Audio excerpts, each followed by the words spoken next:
Oliver Queen, the ex-playboy, billionaire, vigilante better known as Green Arrow, compared to Robin Hood but with the mouth of Wally West, and one of Hal Jordan's best friends. But what if this hero died and years later he is remembered by his close ones and the Green Arrow appears? Is this Green Arrow the apparently not dead Oliver Queen? Did he survive the explosion? Well, to answer that, we have to ask ourselves first. Should I read Green Arrow Quiver? Okay, first of all, let's get some context here. And remember, there are no spoilers on this part of the video. After Oliver's Queen recent death on Green Arrow number 100 and his son Connor Hawke taking the mantle of Green Arrow, everyone thought that Oliver Queen was really dead because we saw him die on that issue. So Batman, Superman, Black Canary, Arsenal and Connor Hawke remember him as the friend, couple, mentor and father that he was. But what they don't know is that, spoiler alert, this is when it gets just a little bit spoilery. I'm waiting for you to go forward, and there we go. Oliver Queen is alive and he is the Green Arrow of Star City.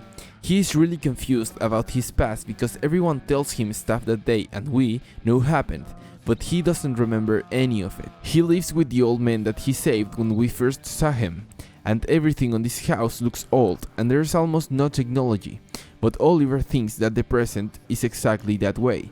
You can see that Oliver doesn't remember that he died, but everyone else does, and all this mind is still in the past as if the past 10 years never happened. Okay, the spoilers are over.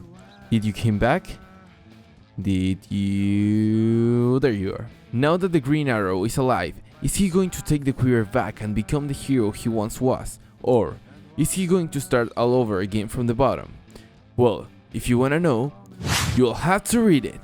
Now the analysis. But first, remember, every score is measured by Green Arrow comics, not every comic. Level of fun. Fun being the big mouth that Oliver Queen have always had, and those weird arrows that he throws every now and then, it gets a 9. Because on this comic, Green Arrow has that big mouth full of jokes that upsets everyone, and those arrows are shown on every issue. It's amazing, but from time to time the comic gets too tense, so those jokes are a little bit out of place.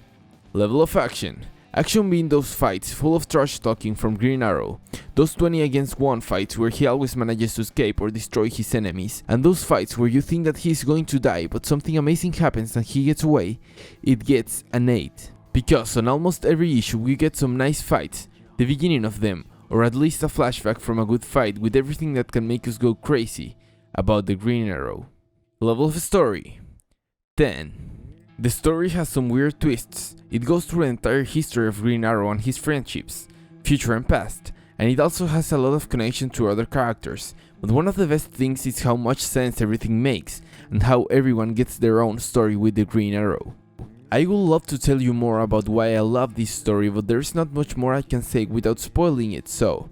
Should you read Green Arrow Quiver? Well, it is up to you now, but I say, yes, you should! To get more, should I read? Click on the left, and to get some awesome motion comic songs, click on the right. And remember to share, like and subscribe to get more. But first, who is next?